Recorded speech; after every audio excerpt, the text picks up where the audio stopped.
Hello students, I am your history teacher baby Sharma. हम 2 lesson इसमें कर चुके हैं हिस्ट्री के अंदर।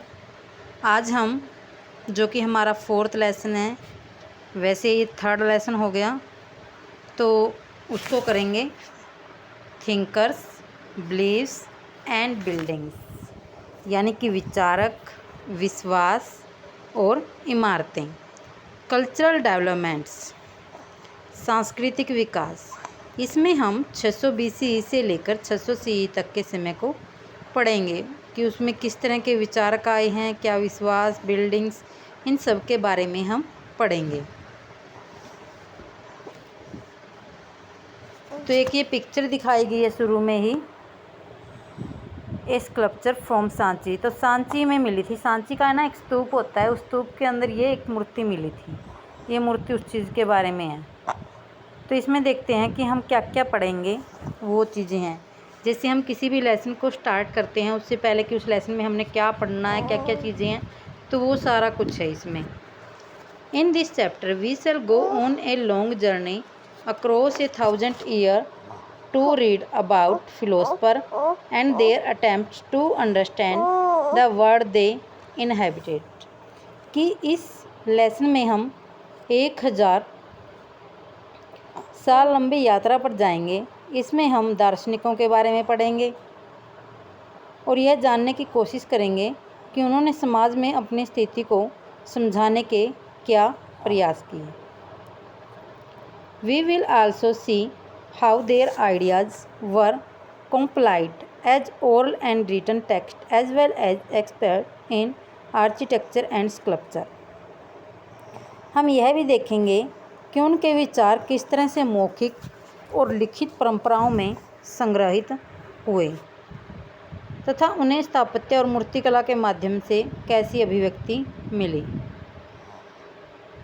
These are indicative of the enduring influence these thinkers had on people। हालांकि हम कि ये सब जनता पर इन विचारकों के स्थायी प्रभाव को दर्शाते हैं। It is while we will focusing on Buddhism, it is important to remember that this tradition did not develop in isolation। There were several other traditions each engaged in debates and dialogues with the others। हालांकि हम बौद्ध धर्म का विशेष अध्ययन करेंगे इस lesson में, बौद्ध धर्म के बारे में पढ़ेंगे।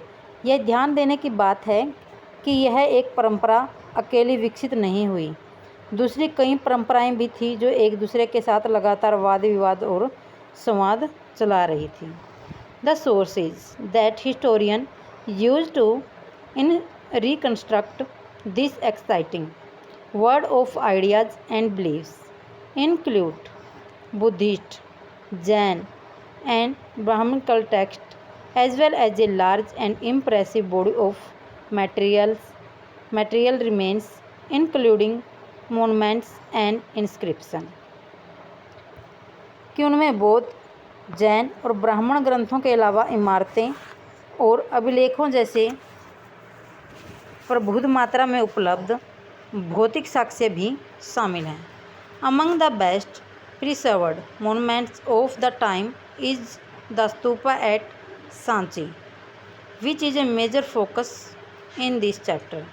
कि इसमें हम जो सांची का स्तूप है उसके ऊपर फोकस करेंगे प्रमुख रूप से। तो इसमें हमने दार्शनिकों के बारे में पढ़ना है, जैसे बौद्ध धर्म आया, जैन धर्म आया, ब्राह्मण ग्रंथ थे, अच्छा सांची का स्तूप है, तो इन सब चीज़ों के बारे में हम पढ़ेंगे। A glimpse of Sanchi. Sanchi in the 19th century. तो हम सांची का एक स्तूप है, उस स्तूप के बारे में पढ़ेंगे। स्तूप एक टीला होता है, आगे इसके बारे में सारी कुछ नॉलेज आएगी, अभी हम थोड़ा सा इसको वैसे पढ़ रहे हैं। Sanchi in the 19th century. Sanchi 19वीं सदी में। The most wonderful ancient building in the state of Bhopal are at Sanchi Kankheda, a small village under the brow of a hill some 20 miles northeast of Bhopal, which we visited yesterday। कि जो भोपाल राज्य के प्राचीन अवशेषों में से सबसे अद्भुत सांची कनखेड़ा की इमारतें हैं। यानी कि जो सांची का स्तूप है वो कनखेड़ा विलेज है, एक छोटा सा गांव है ये, ठीक है। और ये भोपाल में है, भोपाल यानी कि मध्य प्रदेश में। तो आपने ये लर्न रखना है, क्वेश्चन पूछा जाता है आपसे कि सांची का स्तूप कहाँ है, तो सांची का स्तूप भोपाल में है। भोपाल का भी कौन सा गांव है, कनखेड़ा, अगर डीपली पूछ लिया जाए। और भोपाल कहाँ है आपका, एमपी यानी कि मध्य प्रदेश में। ये भोपाल से 20 मील दूर है। जो कनखेड़ा गांव है ये भोपाल से 20 मील उत्तर पूर्व की तरफ एक पहाड़ी की तलहटी में बसे इस गांव को कल हम देखने गए थे। We inspected the stone sculpture and statue of the Buddha and an ancient gateway. The ruins appear to the object of great interest to European gentlemen। कि हमने पत्थर की वस्तुओं, बुद्ध की मूर्तियाँ और एक प्राचीन गेटवे था जो एंशिएंट गेटवे यानी कि तोरण द्वार था, उसका निरीक्षण किया। यानी कि ये लोग हैं ना जो बता रहे हैं स्टोरी को कि हम सांची को घूमने के लिए गए थे। ये सांची भोपाल के कनखेड़ा गांव में है, भोपाल मध्य प्रदेश में है। तो वहाँ इन्होंने ना पत्थरों से बने हुई मूर्ति कला देखी, स्टैच्यू ऑफ बुद्धा की मूर्ति देखी और एक प्राचीन तोरण द्वार यानी कि गेटवे देखा। ये जो अवशेष हैं, रूइंस मीन्स होता है अवशेष जो बचे रह चुके हैं, कि यूरोप के सज्जनों को, जो यूरोप के जेंटलमैन थे उनको विशेषकर रुचिकर लगते थे, उनका काफ़ी इंटरेस्ट था इनमें। Major Alexander Cunningham stayed several weeks in this neighbourhood and examined these ruins most carefully. कि मेजर अलेक्जेंडर कनिंघम ने इस इलाके में कई हफ्तों तक रुककर इन अवशेषों का निरीक्षण किया। He took drawings of the place, deciphered the inscription and boarded shafts down these domes. The result of his investigation were described by him in an English work। जो अलेक्जेंडर कनिंघम था उसने इस इलाके में कई हफ्तों तक रुककर यहाँ के जो अवशेष थे, जो चीज़ें बची हुई थी, उनका निरीक्षण किया। अनेक चित्र इस जगह के बनवाए, वहाँ के अभिलेखों को इसने पढ़ा और गुंबदनुमा ढांचे के बीचों बीच खुदाई की। और उन्होंने इस खोज के निष्कर्षों को एक अंग्रेजी पुस्तक थी उसमें लिखा, from Shahjahan Begum Nawab of Bhopal ruled 1868 से 1901, ताज उल इकबाल तारिख भोपाल। ये बुक का नाम है ताज ul Iqbal Tarikh Bhopal, a history of Bhopal, translated by HD Barstow 1879। यानी कि जो सांची का स्तूप है उसके बारे में अलेक्जेंडर कनिंघम ने भी निरीक्षण किया, जो उसकी चीज़ें, उसे अवशेष से रही हुई चीज़ें मिली थी। तो उसने उन सब का ना निरीक्षण किया, अच्छे से उनके बारे में पढ़ा, समझा और उसके बाद एक बुक में उनको लिख दिया उसने। तो बुक का नाम था ताजुल इकबाल तारिख। यहाँ पर पिक्चर दे रखी है आपको, ये थी वो शाहजहां बेगम। आपको बस थोड़ा सा माइंड में वैसे रखनी है ये पिक्चर, तो कि ये शाहजहां बेगम थी, ताकि इससे आपको याद रहे। नेक्स्ट देखो,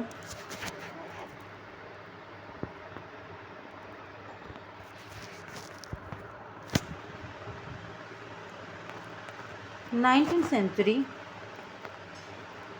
European were very interested in the stupa at Sanchi. कि 19वीं शताब्दी में जो यूरोपियन थे, यूरोपवासी थे, वो सांची के स्तूप में काफ़ी इंटरेस्टेड थे। इनफैक्ट वास्तव में the French sought Shahjahan Begum permission to take away the eastern gateway. तो जो शाहजहां बेगम से इन्होंने परमिशन ली कि क्या वो पूर्वी गेटवे को ले जाएं, विच वो the best preserved to be displayed in a museum in France. For a while some Englishman also wanted to do the same, but fortunately both the French and the English were satisfied with carefully prepared plaster cast copies, and the original remained at the site, part of the Bhopal state। कि जैसे Europe वासियों के बीच में गहरी रुचि थी, उसके पश्चात जो इंग्लिश मैन थे यानी कि ब्रिटिश लोग थे, इन्हें भी काफ़ी रुचि लेने लगे। ये सांची के स्तूप को यहाँ से लेके जाना चाहते थे, उसके गेटवे को, उसमें जो मूर्ति कला रखी थी बुद्ध से बौद्ध धर्म से संबंधित, उनको ये लेकर जाना चाहते थे। बट जो शाहजहाँ बेगम थी उसने इनको मना कर दिया और इनको एक प्लास्टर कास्ट कॉपीज़ यानी कि सेम वैसी ही चीज़ें किसी दूसरी उससे बनाकर दे दी गई और उससे ये संतुष्ट हो गई और जो ओरिजिनल चीज़ें थी वो यहीं सांची के स्तूप में रह गई।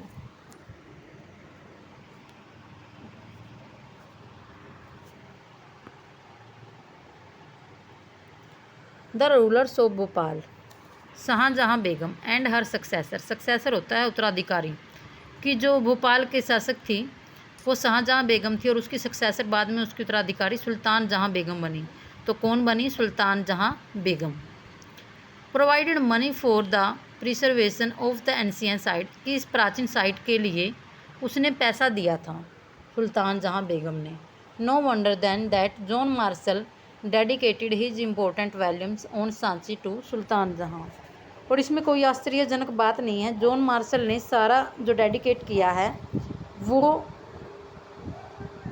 इस सांची के स्तूप के लिए सुल्तान जहाँ बेगम को उसने किया है। She funded the museum that was built there as well as the guest house where he lived and wrote the volume, कि उसने धर्मशालाएं बनवाई यानी कि गेस्ट हाउस वगैरह बनवाए कि जहाँ लोग आकर रुक सकें। तो इसलिए उसने ना जो कुछ लिखा वो सारा का सारा डेडिकेट उसने इसको सुल्तान जहाँ बेगम को किया। सुल्तान जहाँ बेगम कौन थी? ये जो भोपाल की रूलर थी शाहजहाँ बेगम, उसकी सक्सेसर थी यानी कि उसकी उत्तराधिकार थी। She also funded the publication of the volumes. So if the stupa complex has survived,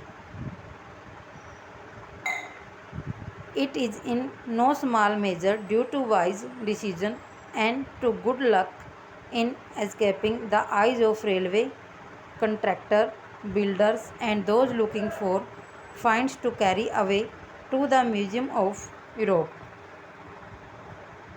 one of the most important Buddhist center. The discovery of Sanchi was vastly transformed our understanding of early Buddhism. Today it stands testimony to the successful restoration and preservation of a key archaeological site by the Archaeological Survey of India. तो ये नीचे picture दी गई है सांची के स्तूप की है। अभी मैं इसके बारे में थोड़ा बता देती हूँ आपको क्या क्या था इसमें। तो देखो इसकी ना रोम वासियों की काफ़ी रुचि थी इसमें, वो इसको लेके जाना चाहते थे। सौभाग्यवश जो फ्रांसीसी और अंग्रेज़ दोनों थे बड़ी सावधानी से उन्होंने प्लास्टर प्रतिकृतियों से ही उनको संतुष्ट कर दिया। भोपाल के शासकों शाहजहाँ बेगम और उसकी एक उत्तराधिकारी थी सुल्तान जहाँ बेगम। इस प्राचीन स्थल के रख रखाव के लिए उन्होंने धन का अनुदान दिया। आश्चर्य की बात ये नहीं है कि जॉन मार्शल ने सांची पर लिखे अपने महत्वपूर्ण ग्रंथों को सुल्तान जहाँ को समर्पित किया। सुल्तान जहाँ बेगम ने जहाँ एक और संग्रहालय और अतिथिशाला बनाने के लिए अनुदान दिया, वहाँ रहते हुए जॉन मार्शल ने उपयुक्त पुस्तकें लिखी और इस पुस्तक के विभिन्न खंडों के प्रकाशन में भी सुल्तान जहाँ बेगम ने अनुदान दिया। इसलिए यदि यह स्तूप समूह बना रहा है तो इसके पीछे कुछ विवेकपूर्ण निर्णयों की बड़ी भूमिका है। शायद हम इस मामले में भाग्यशाली रहे कि स्तूप पर किसी भी रेल ठेकेदार यानी कि रेलवे कंट्रैक्टर, किसी बिल्डर, किसी की भी नज़र नहीं पड़ी और ये सुरक्षित बचा रहा। बौद्ध धर्म के इस महत्वपूर्ण केंद्र की खोज से आरंभिक बौद्ध धर्म के बारे में हमारी समझ में महत्वपूर्ण बदलाव आए। आज यह जगह भारतीय पुरातात्विक सर्वेक्षण के सफल मरम्मत और संरक्षण का जीता जागता उदाहरण है। तो ये पिक्चर देखिए आप सांची के स्तूप की।